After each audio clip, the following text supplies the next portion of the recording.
Ken, do you have anything to say for yourself about this abomination, about this travesty that's in front of me right now?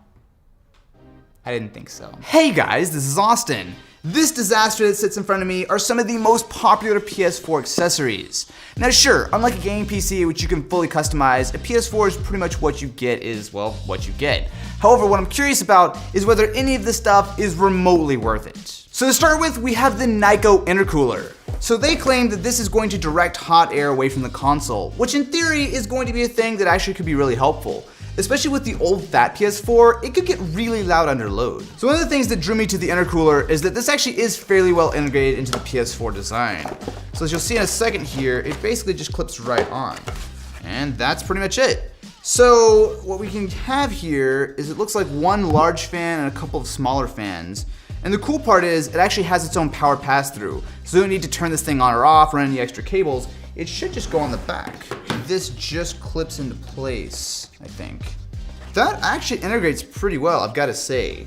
So it's even the sort of same two-tone finish. On the back, you still have access to all of your ports, and you can still plug in the power cable right here. Now I'm curious how well it'll actually work, but it's worth a shot. So if you're rocking the PS4 Slim or Pro, then Dopey has you covered. So this is the P4 series multifunctional cooling stand. We'll see exactly how multifunctional it really is. So the idea here is that not only can you actually get a stand, but you can also mount your controllers as well as some games all in the one stand. So here, this is a little bit bigger. This product can decrease the temperature for the PS4 effectively, improving its performance and decreasing the power loss.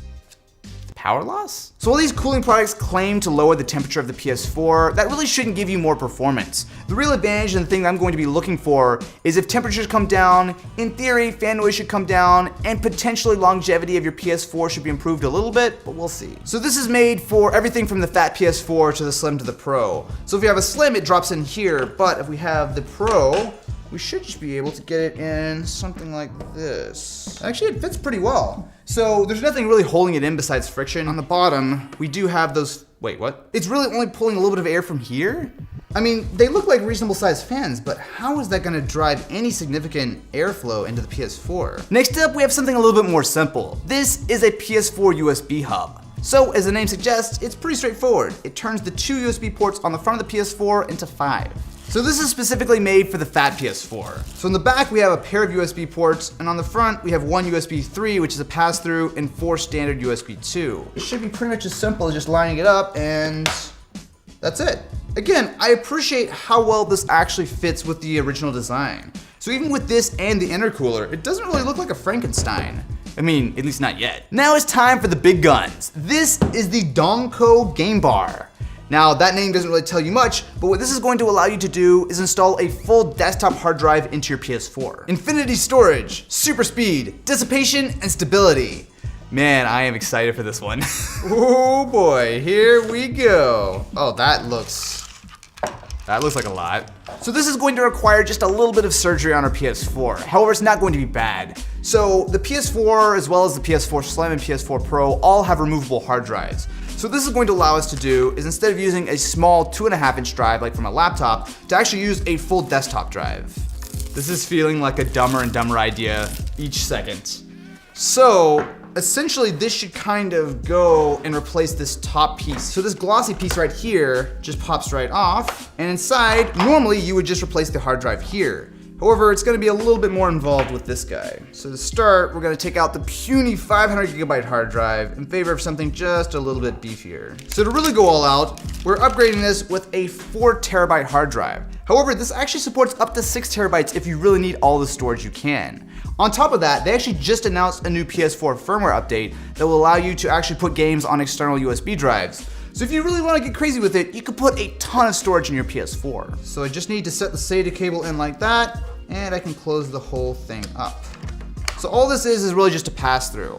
So once we're ready, we just slide it in to the standard PS4 slot and screw it in. All right, here goes nothing. So we want to run all of our power and data through this little slot.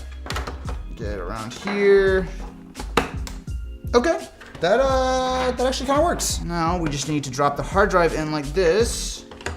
And doesn't seem very stable, but besides that, we just have to attach the cable And in theory, we pretty much have a 4 terabyte PS4. Uh-oh. It totally fits. We have created a monster. Dude, if this is about to work, I'm gonna be so happy. It totally fits. I gotta say, this might be the proudest moment of my entire life. This is a masterpiece of elegant Japanese engineering. Or, that's all Ken's fault. So, one quick firmware update later, we have the ultimate Frankenstein PS4 up and running. And as you can hear, it's kind of loud. We also have the Energizer Extra Life for the controller. So this is a dock that comes with an external battery that clips on the bottom of the controller, so it doesn't really get in the way when you're actually playing a game. First thing, I want to check to see if our storage is here. So, yep, there we go, 3.51 terabytes of free space. Now with so many PS4s shipping with a 500 gigabyte hard drive, it can really get cramped quickly. So this is Uncharted 4, and it looks, well, exactly like Uncharted 4. So what I'm curious about are the temperatures. I can pretty confidently say that this is louder than a normal PS4, but I'm curious whether that loudness actually does anything. So the PS4 with the intercooler and the cooling stand topped out at around 49 degrees with the exhaust. However, when you take all that stuff off and run it, it tops out at about 50. That shouldn't be a huge surprise. So while the intercooler is just adding additional fans for the exhaust, it's still restricted by how much intake air can actually get into the PS4. Now the cooling stand in theory would actually help things by giving it some fresh air. However, the actual intakes themselves are tiny and really not able to make a big difference. So is any of this worth it? Kind of. So first of all, the Energizer Extra Life dock is actually not bad. The dock itself is clean, but most importantly, the battery doesn't get in the way and legitimately does give you extra time on the PS4. Which brings us to the game bar. So on one hand, it actually works really well. Once you get past the setup, it's completely seamless. And if you really do need 4 or 6 terabytes of storage with your PS4, then it's kind of a no-brainer. However, if you don't need that much storage, it's a lot easier to just install a 1 or 2 terabyte hard drive. And on top of that, the update to allow you to put games on a USB drive is coming soon. I do really like the USB hub. So with the PS4 only having 2 USB ports, especially if you have something like PlayStation VR set up, those ports disappear quickly. Which brings us to the intercooler and the cooling stand. Don't buy these. The intercooler, while it actually does integrate pretty well and doesn't really hurt anything, I'm not convinced it actually makes any difference whatsoever.